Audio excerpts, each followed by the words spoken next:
Donald Trump scores a commanding victory to return to the White House. What does it mean for New York? The Point starts right now.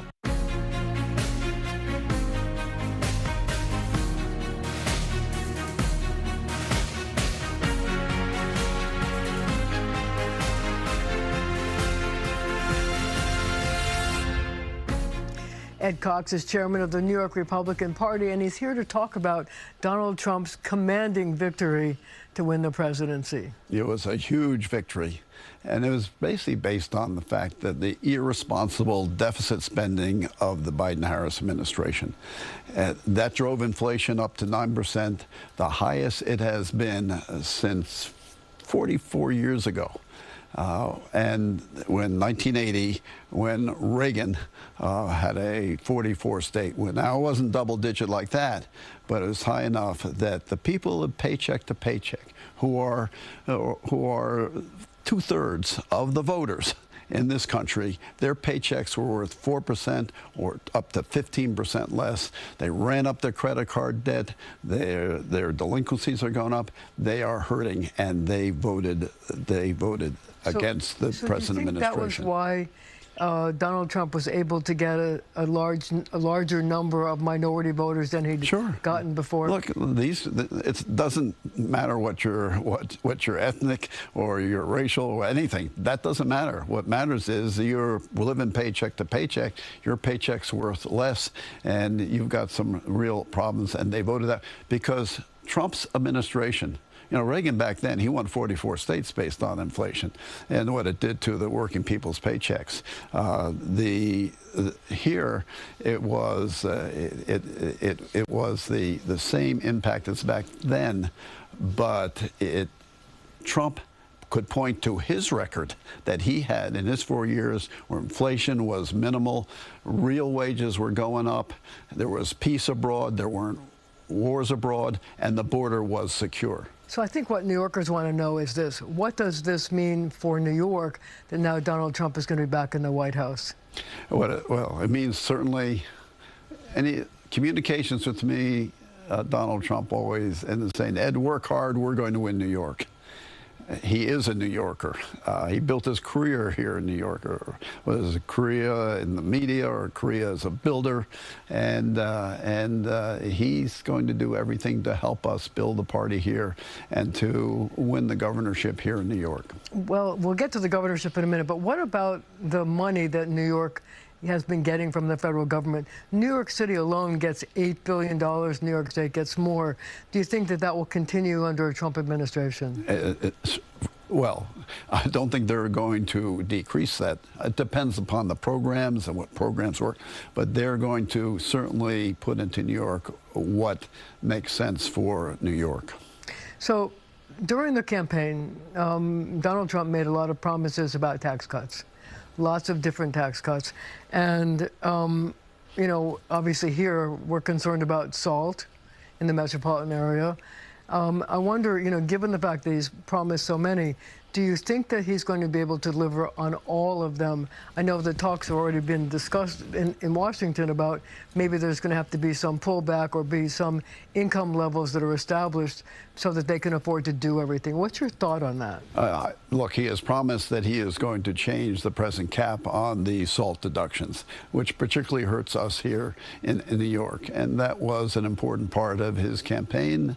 And I think he understands the pain that New Yorkers is feeling. Your average New Yorkers are feeling that pain because it does, given the income of New York, what it costs because of the high cost of living, particularly in New York City, that cap is very painful. So what do you think is going to happen to Social Security? There have been a number of people in the Republican conferences in the Senate and the House who've talked about the fact that Social Security is going to run out of money in 2033.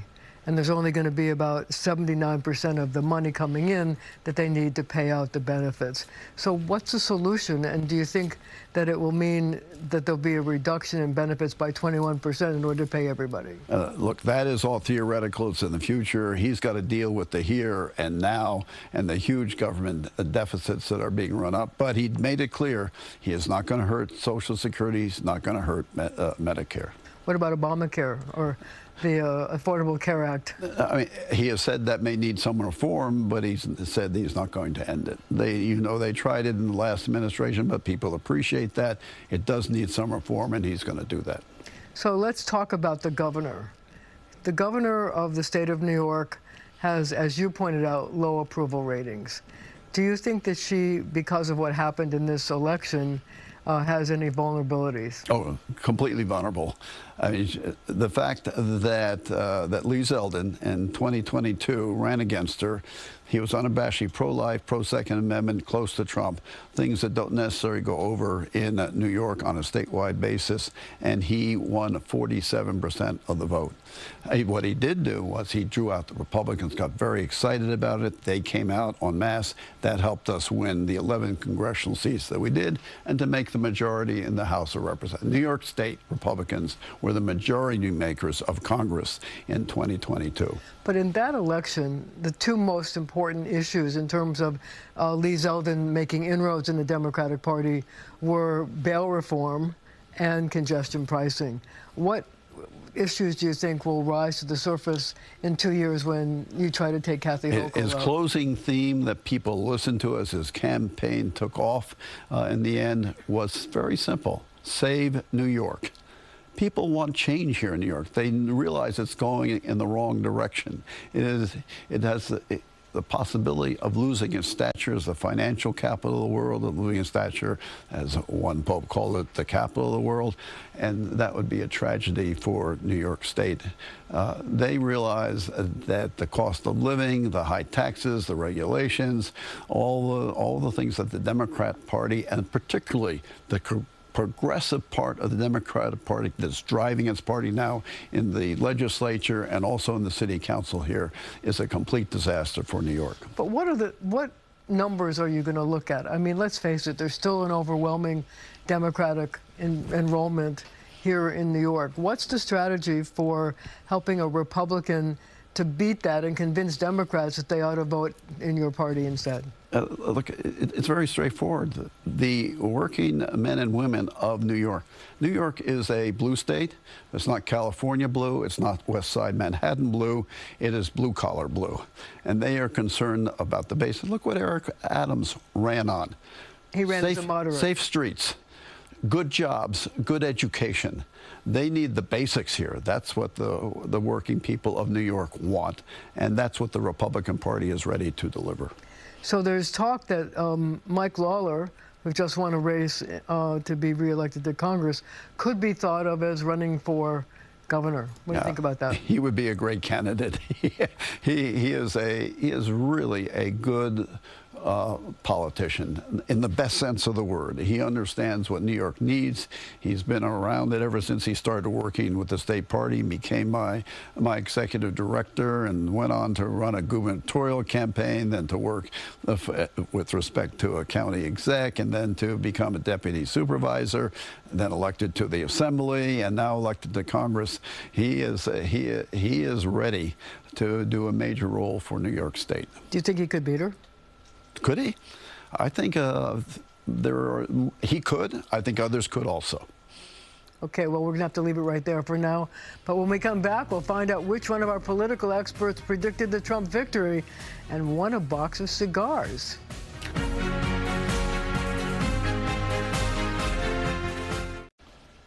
Political strategist O'Brien Murray and J.C. Polanco, attorney and assistant professor at the University of St. Vincent, are here for the big reveal.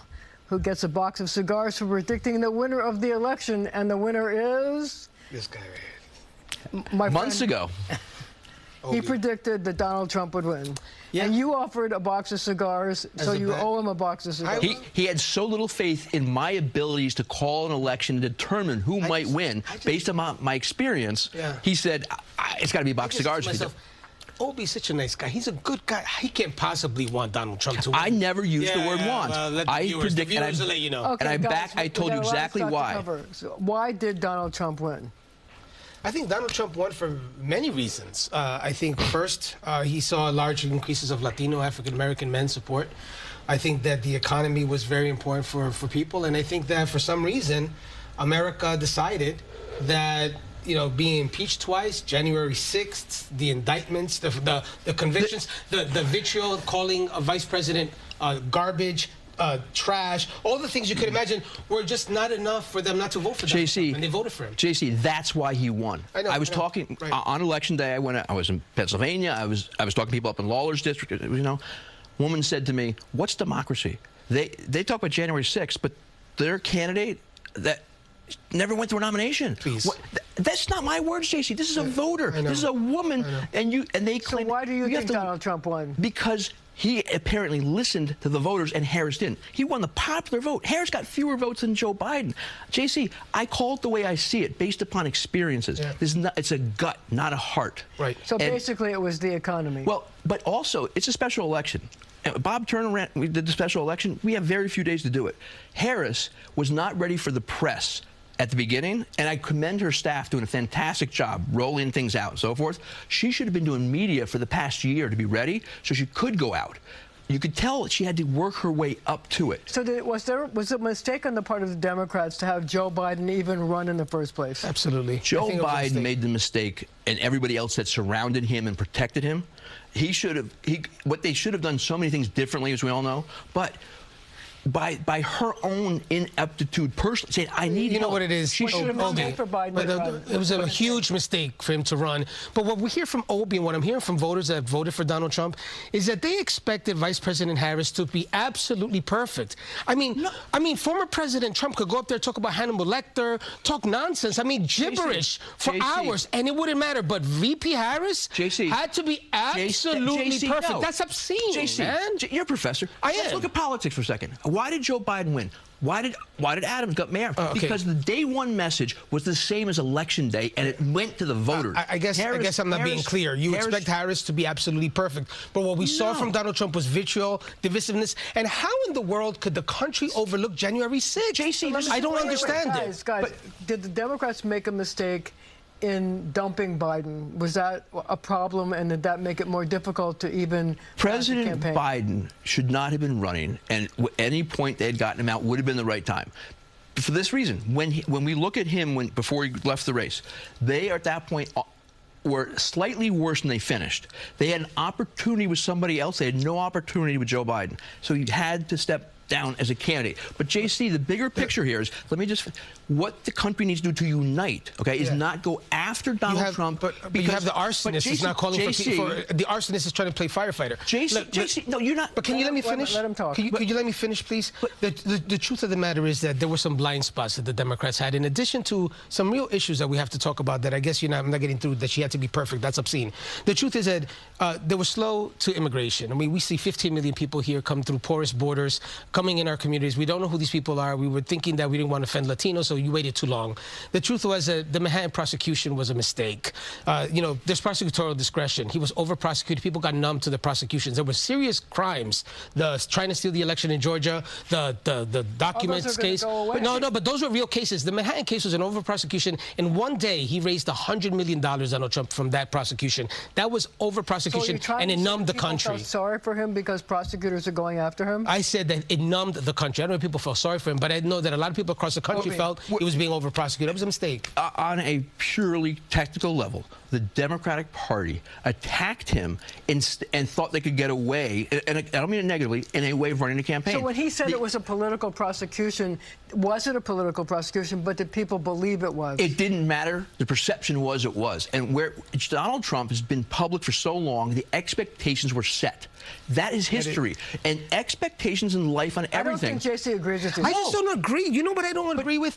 That you can look at what happened in January 6th. You could look at the documents case. You could look at him calling. You hear him. Find me 11,000 votes. You see all of this, and you can still tell me something about Vice President Harris not doing enough media. Something about Vice President. Stop it. This was ridiculous. This was the country made a mistake. Look, I'm an attorney. Sometimes I disagree with the jury. Sometimes I disagree with them. And I disagree with this vote. I think that they made a mistake. They went with a guy that was impeached twice for reason. And they say to me that he can go up there for 2 hours and talk about Hannibal Lecter, talk about her being trash, and say all these terrible things. JC, and none of that matters. JC, the far left and the far right, if they speak like you, will not unite the country. What I'm saying to you is the expectations for Trump were set. Harris missed the opportunity.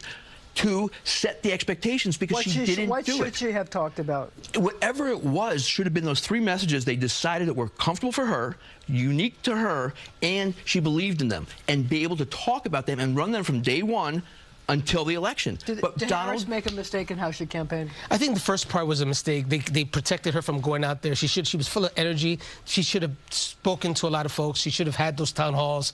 I tell you, I don't know what she needed to do to get enough votes, because I'm looking at the map and I'm saying she did everything perfect considering the fact that she came into this race with 100 days, as you mentioned a little earlier.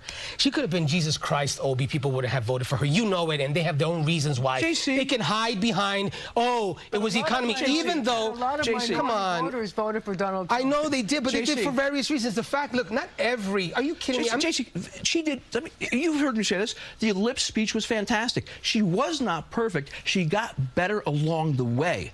Every candidate gets better. Infinitely better than Donald Trump on the stump. It doesn't... She was infinitely better than him on the issues. Knowing that what she knew about Joe Biden, shouldn't she have been preparing before all this happened? She knew who he was. She knew he had some mental decline. She should have known that this could happen and should have prepared anyway. Marcia, I tell every candidate that talks to me about running, I work with them on media and see where they are. I tell them before they even want to announce or run, let's spend some time on media training. Way back and see how they do. If they don't pick it up along the way, we have a problem. I tell them not to run. There's things about that. And I'm not saying Harris should have done that, but where was she in the past year sitting in rooms doing media training and getting ready? We don't know. Would that have made a difference? I don't think it would have made a difference because there was too many blind spots, in addition to why many people wouldn't have voted for her anyway. The immigration issue was a big problem. The Democratic base was divided between on the Middle East issue. I mean, it was a real issue, what was happening. Young people felt disconnected. There was a large group of anti-Semitism within some parts of the base of the Democratic Party. That was also a mistake. And I think that we're in a purple country. Democrats have to realize that and come back to the middle on some of these issues in order to have a shot. Marcia, one little thing. Okay, but when we have time. So she did worse than Joe Biden. You can attack the Republican side, but the Democrats themselves left her. I want to ask you this. How do we unite the country? By opening our eyes, our arms, having conversations that are productive and not criticize the other side. Do you think Donald Trump is the person to unite the country? Do you honestly, Obi? I was here on this set. Do you think he's the person? I was on Wednesday morning. I said, Donald Trump went out before he hit 270 at 2:30 in the morning, but his war room factually knew where he was going. The networks wouldn't call it yet, rightly so, because they needed more information. He could have gone on if he wanted to be that bum rush guy at 11 o'clock. Look, I think this is going to require a lot of work. I don't know if Donald Trump is the person to do it. He's a divisive phenomenon. I don't know if he has the ability to unite the country. His words are divisive. The way he acts is divisive. And some of the things he said he was going to do on the campaign are divisive. And we know it, and it's going to take a lot of work. And I think the Democrats have to move towards the middle on all of these important issues that they believe that they could virtue signal their way to election victories. Is not going to happen. And I really think that running the 30,000 times, there was a commercial saying that she supported transgender surgeries for convicts, and I think that was a mistake. I'm going to have to call time because we have to leave it right there for now. But our conversation continues right after the show on our streaming channel, CBS News New York, and it'll be just like it was here.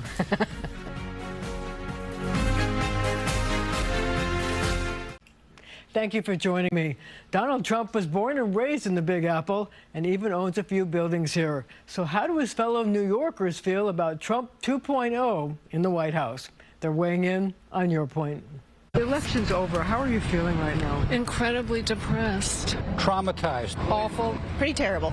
No comment. A little disappointed. I am very pleased that we have Donald Trump. I think that I didn't vote for him, but I think that maybe he'll be good for us. I'm glad I'm alive. Heartbroken, astonished, extremely unhappy. Everybody I know feels the same way. I'm so disgusted with my countrymen. I can't believe he won.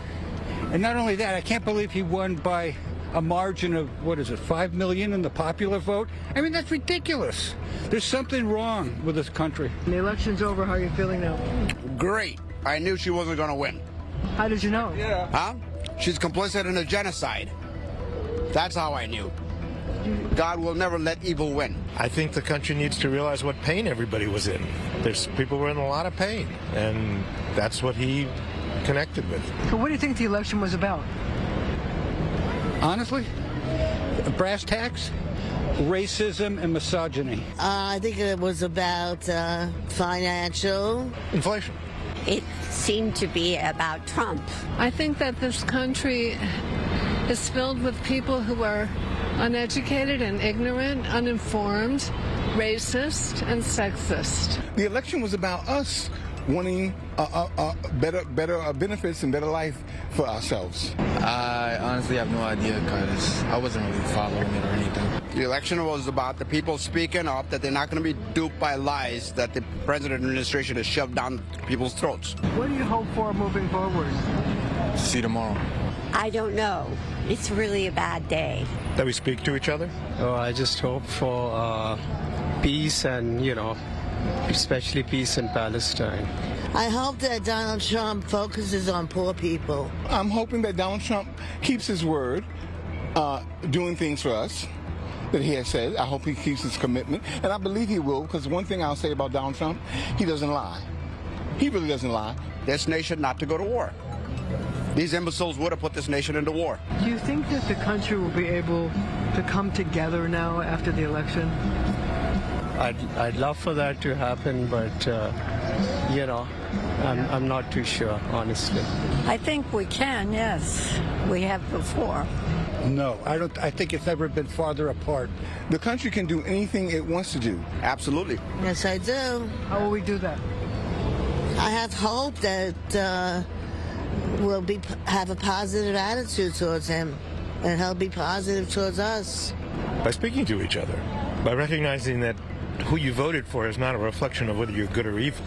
Do you think the country can come together now that the election's over? And that's what we're supposed to do with the United States of America, right?